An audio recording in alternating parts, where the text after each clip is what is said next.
우리가 지금 가을의 끝자락에 들어가고 있습니다. 가을과 겨울로 접어드는 이 때에 우리는 이 자연의 풍성한 결실과 함께 이 자연 속에서 얻는 그 하나님의 놀라운 신비를, 하나님의 섭리를 배우게 됩니다.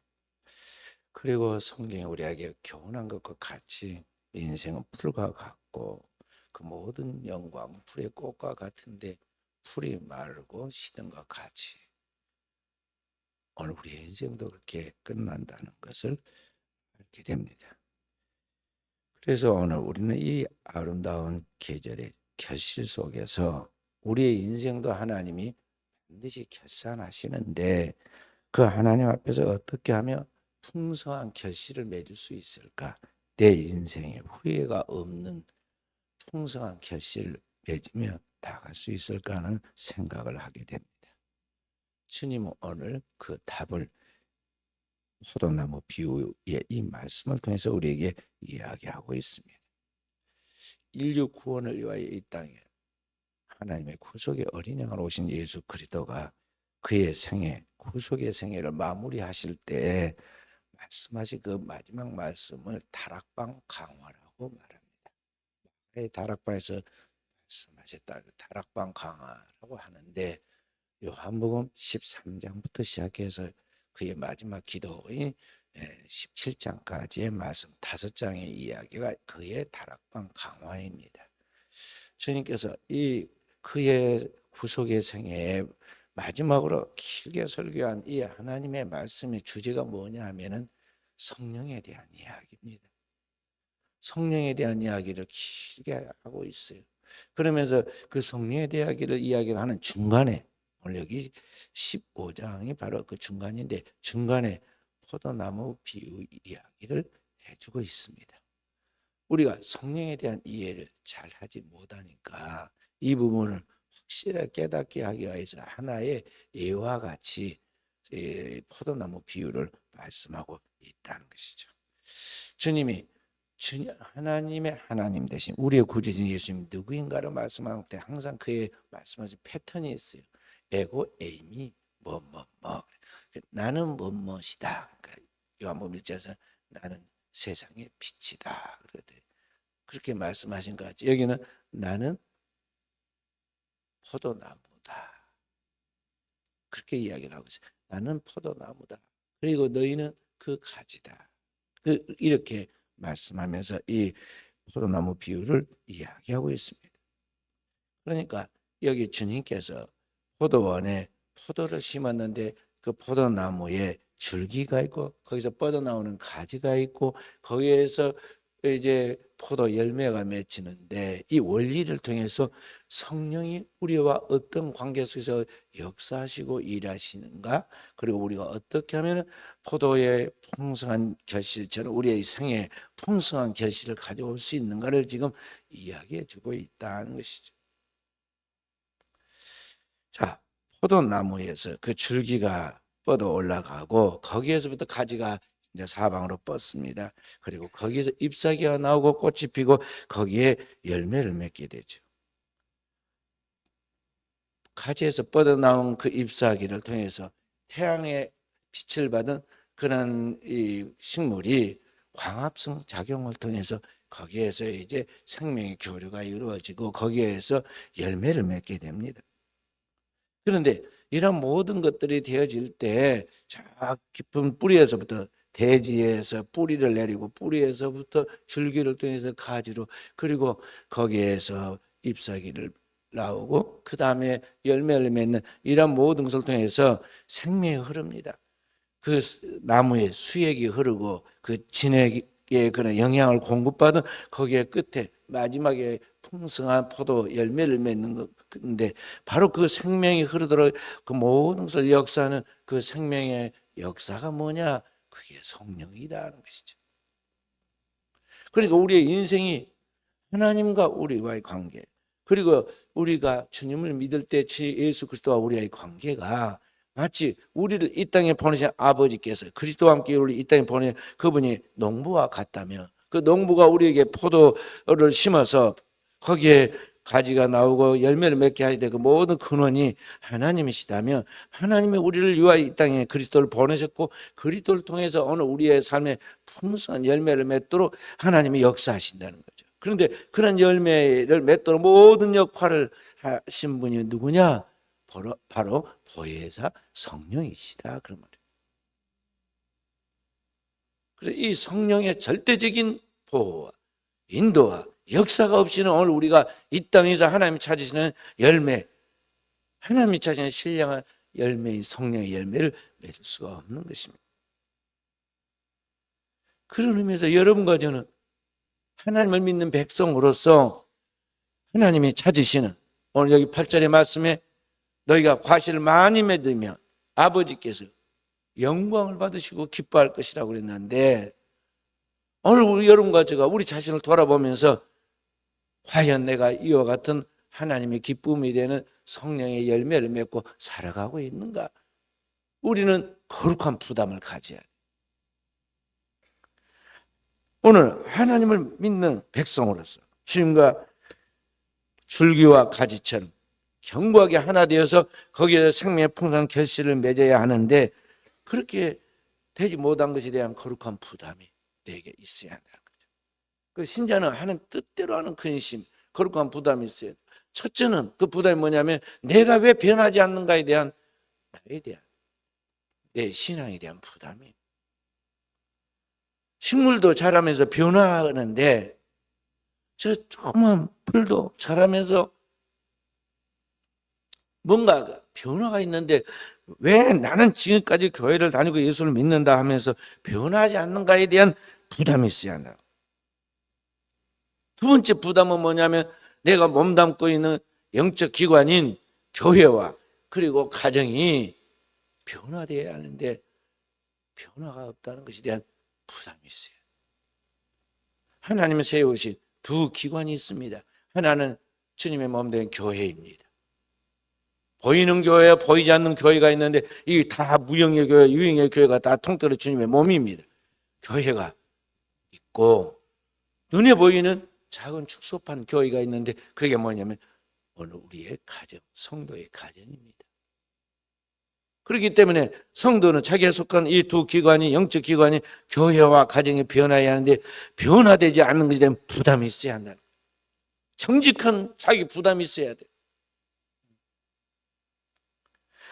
세 번째는 오늘 내가 신앙적으로 하나님 보냄을 받은 자로서 세상을 변화시켜야 하는데 이 오늘 우리가 섬기고 변화시켜야 할 이 지역에 대하여 변화되지 않는 것에 대한 거룩한 부담이 있어야 돼요. 주님은 아버지께로부터 내가 보냄을 받았다고 말씀하신 거지. 오늘 주님은 우리를 이 세상에 다시 보냅니다. 내가 너희를 보내노라.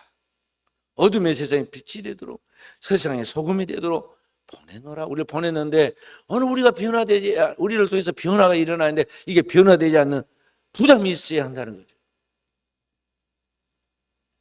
밥이 안 넘어가야 돼.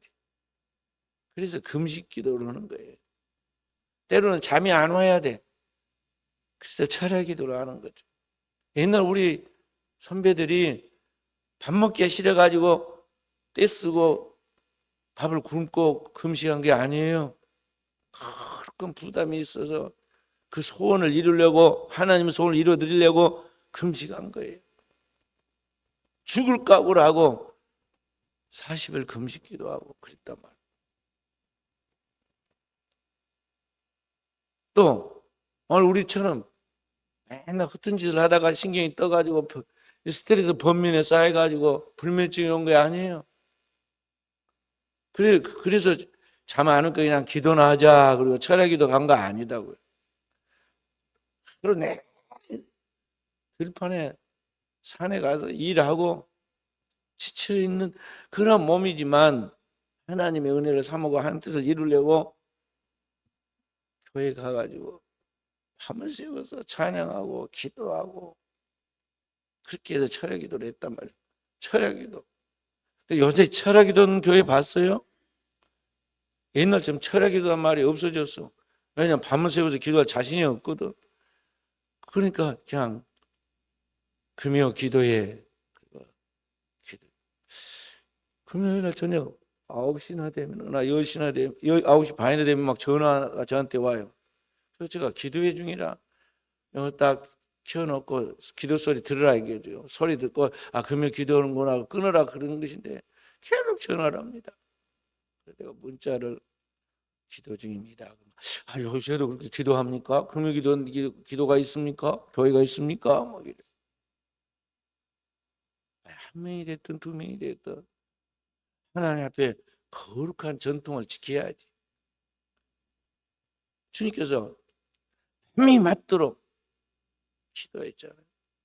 그리고 응답 받아서 12사도를 임명하고 밤을 새워 기도하고 십자가를 지러 나아가잖아요.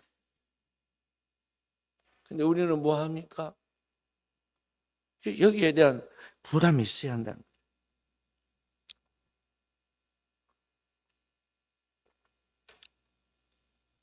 바다의 물고기를 잡아서 먹고 바다의 물이 다시 수증기로 올라가서 그것이 피가 되어서 우리의 곡식이 자라고 식물이 자랍니다. 그래서 우리가 먹고 살잖아요. 그 바다가 어찌 썩지 않고 그 물이 살아있느냐? 거기에 염분이 있어서 그러거든. 바다의 염분이 굉장히 중요해요. 사람의 몸에도 염분이 사라져서 염증이 생기면 그 염증이 없어져서 염증으로 죽는 거예요.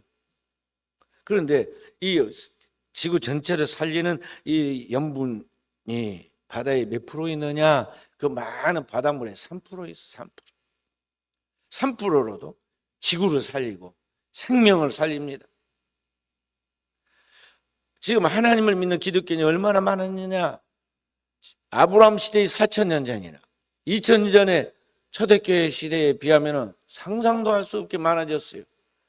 지구의 인구의 4분의 1, 20억이 넘는 기독교인이 포진해 있습니다. 우리나라만 해도 140년의 짧은 역사 속에 기독교가 25%입니다. 순천은 34%를 훨씬 뛰어넘었어요. 지금 전국에서 가장 높은 프로테이지를 자랑하고 있죠. 그런데 문제는 그 숫자가 문제가 아니라 진짜 생명이 그 안에 소금의 염분과 같이 확실히 변화된 소금의 그런 생명력이 있어서 오늘 주변에 변화를 주느냐 하는 것이죠. 오늘 우리는 그래서 여기에 대한 거룩한 부담이 있어야 한다 하는 그런 말씀입니다. 그렇다면 어떻게 우리가 이와 같은 하나님 앞에서 생명의 교류를 통해서 줄기와 가지에서 이와 같은 생명의 교류가 일어나서 풍성한 포도 열매와 같은 내 생애의 결실, 내 생애의 풍성한 열매가 나타날 수 있느냐? 주님의 그 답을 여기 오늘 이야기해 주겠어요. 자, 오늘 여기 말씀을 다시 들어가서 봅니다. 나는 포도나무야, 내 아버지는 농부라. 그리고 그 다음에 물은 4개 붙어 있어 열매를 맺지 않는 가지는 아버지께서 그를 제거해 버리시고 물의 열매를 맺는 가지는 더 열매를 맺게 하려 하여 그래서 깨끗하게 하시느니라. 그리고 그 다음에 5절에 가서 이렇게 말하고 있습니다. 나는 포도나무요, 너희는 가지라. 그가 내 안에, 내가 그 안에 거하면 사람이 열매를 많이 맺나니 나를 떠나서 너희가 아무것도 할 수 없다. 그랬습니다. 답이 뭐냐면은 너희가 내 안에 있고 내가 너희 안에 있는 그것이 되어져야 한다는 거죠. 다시 그것이 무슨 말인가 17절에서 다시 설명을 해 주었습니다. 함께 너희가 내 안에 거하고 내 말이 너희 안에 거하며 무엇이든지 원하는 대로 구하라. 그리하면 이루리라. 그러니까 오늘 우리가 주님 안에 거한다는 것은 뭐냐면 진리이신 주님을 믿는 믿음 안에 산다는 것이죠. 너희가 내 안에, 내가 너희 안에, 그 말과 다시 또 내가 너희 안에, 너희가 내 안에, 내 말이 너희 안에. 그랬어요. 그러니까 오늘 진리의 영원한 그 하나님의 말씀이 허공을 치거나 다른 상상 속에 있거나 핸드폰 안에 있거나 어디 저장되어 있는 것이 아니라 바로 내 안에 하나님의 말씀을 읽고 듣고 그것을 저장하여 내 안에 있어서 그 하나님의 말씀이 나를 움직이기 시작할 때 그 하나님의 말씀의 원동력이 나의 인격이 되고 생각이 되고 내 언어가 되어서 나의 삶을 지배하게 될 때 그때 그 사람은 과실을 많이 맺나니 이 땅에 풍성 결실을 거둔다는 거죠. 주님 말씀하십니다. 무엇이든지 원하는 대로 구하라.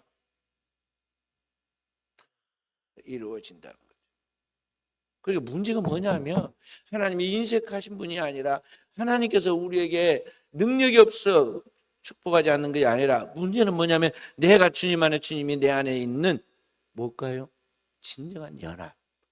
주님의 말씀은 진정한 일치가 되어 있지 않다는 거죠. 껍데기만 그럴듯하고 교패를 붙이고 신자라고 직분을 가지고 교회에서 활동을 하고 있는 것 같이 내용은 그렇지 않다는 거죠. 2000년 전에 유대인들이 대하여 혈통의 아브라함이 우선이고 경건한 모습을 가지고 성구를 집에다 붙이고 옷에도 탁 써서 진짜 잘 믿는 것 같더니 주님이 그들을 보고 말합니다. 외식하는 서기관과 바리새인들이에요. 화 있을진저 회칠한 무덤과 같으니 겉은 아름답게 꾸몄지만 속에는 뭔가 부패한 그런 시체와 같이 시체에 썩는 부패한 냄새, 구더기, 그게 송장 뼈다귀만 가득한 거 실체가 그러하다. 그러니 그게 쓸모가 없으니까 하나님은 어떻게 폐기 처분하는 거죠. 천국에 들어가지 못하고 들어간 자도 많고 하나 전도했는데 너보다 더 형편없는 사람이 결국엔 너를 본받아서 형편없는 사람이 되어서 지옥에 배나 더 지옥자들이 되고 그래서 화 있을진저 지옥에 떨어진다는 거죠. 우리는 성경을 통해 하나님 왜 그런 말씀들을 미리 보여주고 체험하고 우리에게 알려준 걸 알아야 돼요. 가짜 되지 말아라. 가짜 되지 말라는 거죠. 오늘 옛날 우리 선배들이 신앙생활 하면서 우리 신앙생활 제대로 아는 것 보고 뭐라고 욕을 했느냐면요. 욕을 하기를 썬데이 크리스찬이라고 그랬어요. 엄청 요구한 거예요. 교회를 겨우 주일날 한번 반짝하고 간다 이 말이에요. 그래서 썬데이 크리스찬 그렇게 욕을 했어요. 근데 여사이는 어떻게 됐느냐? 썬데이 크리스찬은 훌륭한 교인으로 전락하고 말았어요. 왜 그럴까요? 그것도 제대로 안 하거든.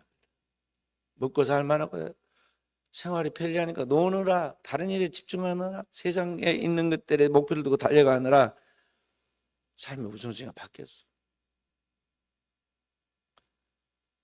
옛날에는 신앙생활 이렇게 하기는 하는데 하나님 말씀과 일치된 삶을 살아가지 못한 사람을 뭐라고 그러냐면 나이롱 신자라고 그랬어. 나이롱 신자. 근데 요새는 제발 나이롱 신자라도 좋으니까 교회 나왔으면 좋겠어. 이렇게 됐어요. 그러니까 하나님의 말씀이 완전히 그 속에 들어가서 하나님은 사랑이시기 때문에 하나님의 사랑이 그 안에 거해야 하고 오늘 우리가 또한 그 안에 사랑 안에 거하는 그런 사람이 돼야 하는데 그게 잘 안 되고 있다는 거예요.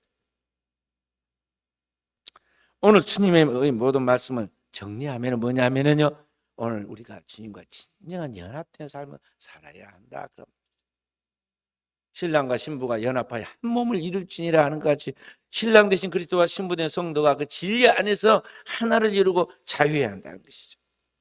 그런 의미에서 오늘 우리의 삶을 다시 돌아봅니다. 우리의 인생의 성공과 실패를 결정하는 그 원인이 무엇이냐? 하나님이 우리 인생의 성공과 실패를 결정해 주는데 오늘 우리의 인생의 성공과 실패가 뭐냐면 바로 우리를 위하여 이 땅에 보내신 하나님의 길과 진리와 생명이신 예수 그리스도와 내가 연합해서 하나가 되어 살아가느냐 그렇지 않고 내 마음대로 사느냐가 오늘 우리의 인생의 성공과 실패를 결정하고 있다는 것이죠. 그러니까 운명이라는 것이 내 삶에서 결정이 나는 거지 다른 누구가 내 운명을 조종하는 게 아니에요.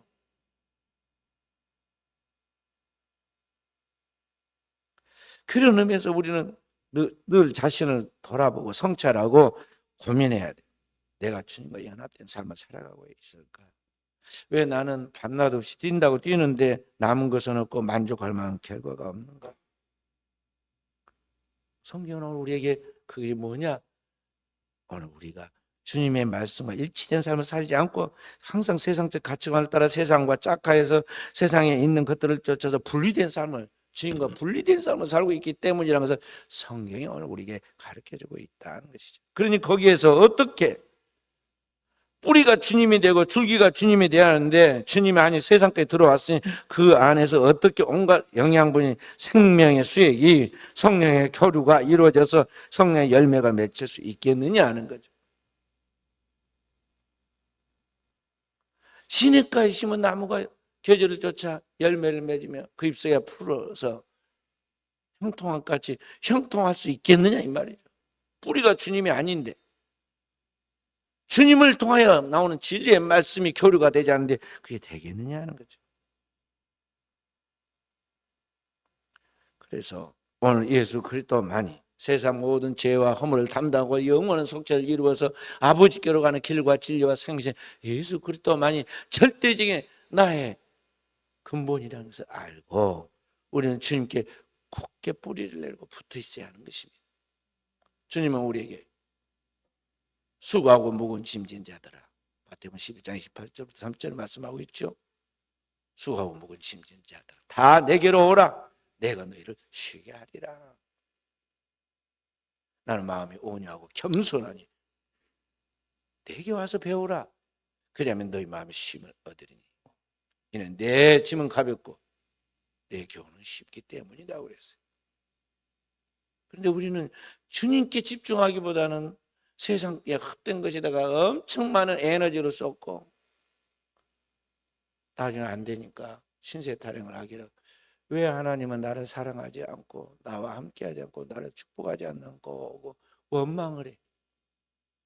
뭐 때문에 조상 탓이, 옛날 우리 사람들 그러듯이 안 되면 하나님 탓이야, 교회 탓이고 목사님 탓이야.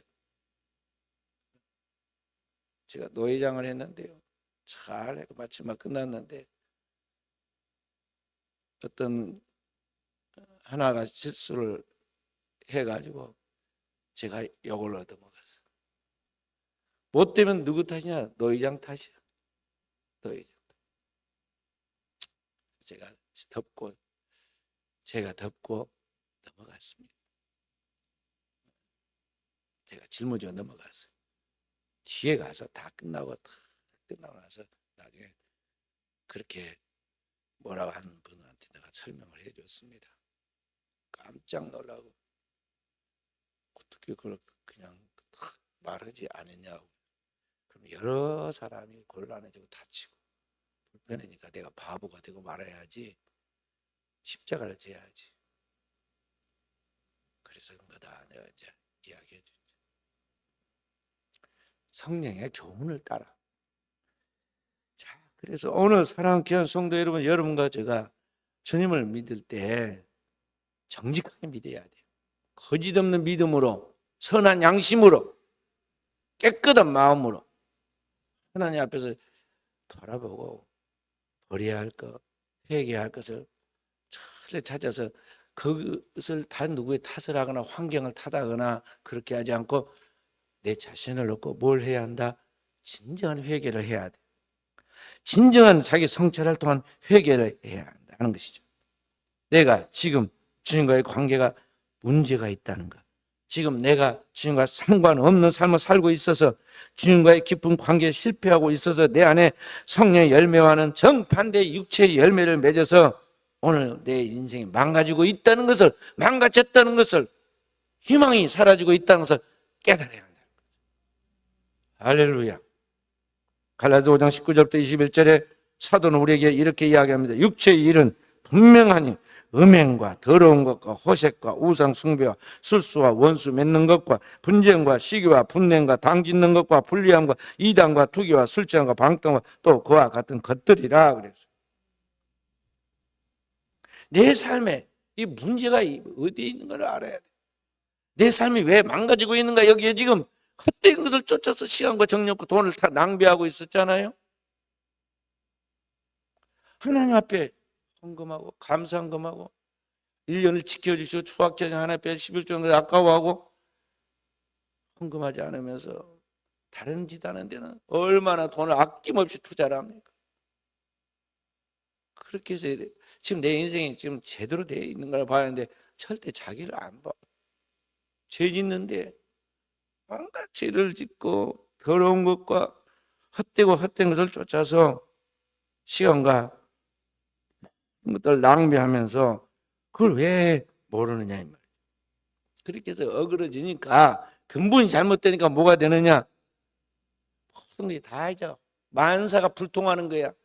지금 내가 당면하고 있는 문제들, 인간관계의 어려움, 경제적인 어려움, 부부간의 갈등, 부모와 자식 간의 갈등, 교우 간의 갈등, 모든 문제 자체가 그것이 문제가 아니에요. 그 뿌리에서부터 문제인데 그게 뭐냐? 오늘 하나님과 나와의 관계에서 내 신앙 자체가 문제가 있다 이 말이죠.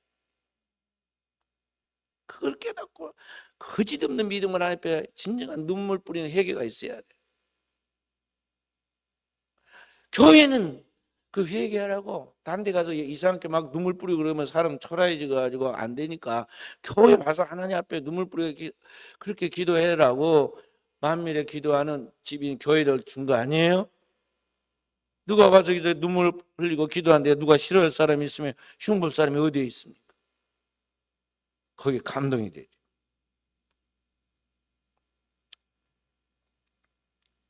오늘 교회에 다니는 우리 성도들 다 똑같은 소원이 하나 있는데 그게 뭐냐면 전도해야겠다. 예수님의 명령 따라 전도해서 구원시켜야겠다. 그 소원이 있어요. 그런데 이 문제는 전도가 안 돼. 그러면 맨날 누구 탓하냐면 그 사람이 강팍하고 바늘로 찔러도 들어가지도 않고 말해도 듣지도 않고 막 자꾸 남의 탓을 해. 지금 문제가 뭐냐면은 오늘 진짜 전도가 안 되는 것은 뭐냐면 내가 지금 진정한 삶의 준비가 안 됐다는 거예요. 내가 하나님 말씀을 통해서 전도가 되어서 내가 복음으로 변화되어 가지고 내 삶의 준비가 돼야 하는데 내 삶의 준비가 안 됐어요. 그렇기 때문에 열매가 없는 겁니다. 그래서 전도의 최후의 준비는 자기 자신을 준비하는 겁니다. 그래야 이웃도 전도하고 가족도 구원하고. 교회 가정에서 혹시 안 나온 사람이 있어 전도가 뭐라고 그래요? 너나 잘 믿어라. 당장 그래요? 집사라는 것이 뭐라고 하면서 뭐 강력 공격하잖아요.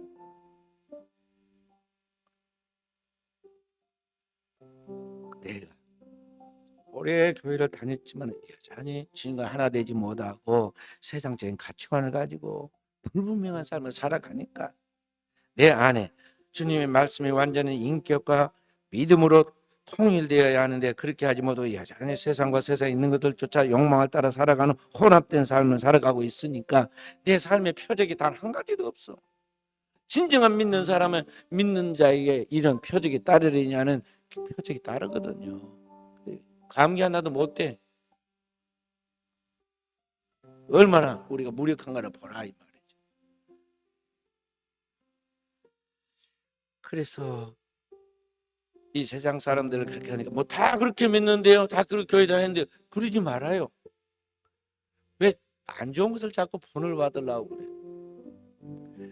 교회 다니는 사람들이 다양한 사람 많아.